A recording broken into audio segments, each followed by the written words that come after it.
এ ওয়াল্লা যাই কই হ্যাঁ কি মুই কইতিবে এ বড়া এদিকে আয় এ তুই তো পাং পং লইয়া যাও কমনে যাই বাণিজ্য মেলায় বাণিজ্য মেলা হেডি আবার কি জানো না বরগুনা চেম্বার অফ কমার্স বাণিজ্য মেলার আয়োজন করছে।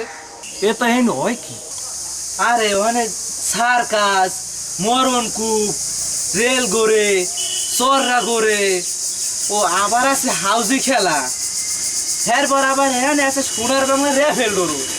রেফেল ডরো এটা আবার কি এবার হেয়ানে দেয় লাখ লাখ টাকার খেলা, হুন্ডা দেয়, গরু দেয়। এ মুখবাড়ির মুখ বুললেছে না, ওদি বেটা কাল একটা গরু পাইছে, হের লগে বেটা একটা বাছুরও আছে। এবারটা কও কি আর একটা বোমা তো ফাড়াই নেই, এখানে কইলে আবার বিচিত্রাও আছে। বিচিত্রা ও কি ডাউকের নাম চাইয়ে রইছো খা, মুই যাই মোল্লা গেলে তোরাও ল ল তো ল মেলায় যাইবে মেলায় যাইবে যাইবে মেলায় যাইবে মেলায় যাইবে মেলায় যাইবে যাইবে মেলায় যাইবে মেলায় যাইবে মেলায় যাইবে মেলায় যাইবে মেলায় যাইবে মেলায় যাইবে মেলায় যাইবে যাইবে মেলায় যাইবে